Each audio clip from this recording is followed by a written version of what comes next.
2 minutes pour comprendre SEPK. Est-ce que vous en avez déjà entendu parler? Je suis avec le docteur Emmanuel Le Cornet-Socol. Vous êtes auteur de « Et si c'était hormonal ». Qu'est-ce que c'est que ce fameux SEPK?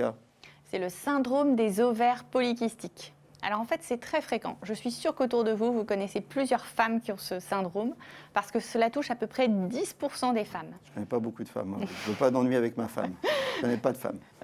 Alors qu'est-ce que c'est? En général, ça apparaît dès l'adolescence ou chez la femme jeune. On se rend compte de plusieurs choses. La première, c'est qu'on peut avoir des règles qui ne sont pas bien régulières tous les mois. On a des règles tous les 2 mois, 3 mois, 6 mois.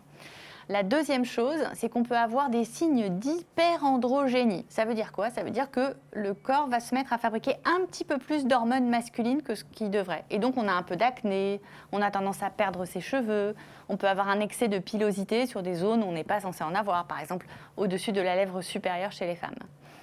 Donc, ces signes-là font qu'on peut aller voir son médecin, faire des examens, et effectivement, à l'échographie, parfois, on peut constater que les ovaires, ils vont être, on appelle ça polykystiques. En fait, ce ne sont pas vraiment des kystes. C'est qu'il y a beaucoup trop de follicules, il y a beaucoup trop d'ovocytes qui sont en train de mûrir en même temps, et c'est ça qui va entraîner ces symptômes. Alors, grave, pas grave. Gênant? Alors, ça peut être gênant, ça peut avoir plusieurs conséquences. Déjà, si on a de l'acné, des poils, ça peut être assez désagréable, ou quand on n'a pas ses règles régulièrement.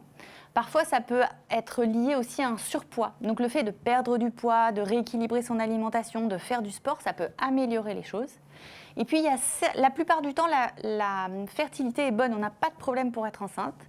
Mais dans d'autres cas, si on n'ovule pas tous les mois et qu'on souhaite avoir une grossesse, ça peut être plus difficile. Donc, parfois, c'est par ce biais-là qu'on peut aller voir son médecin.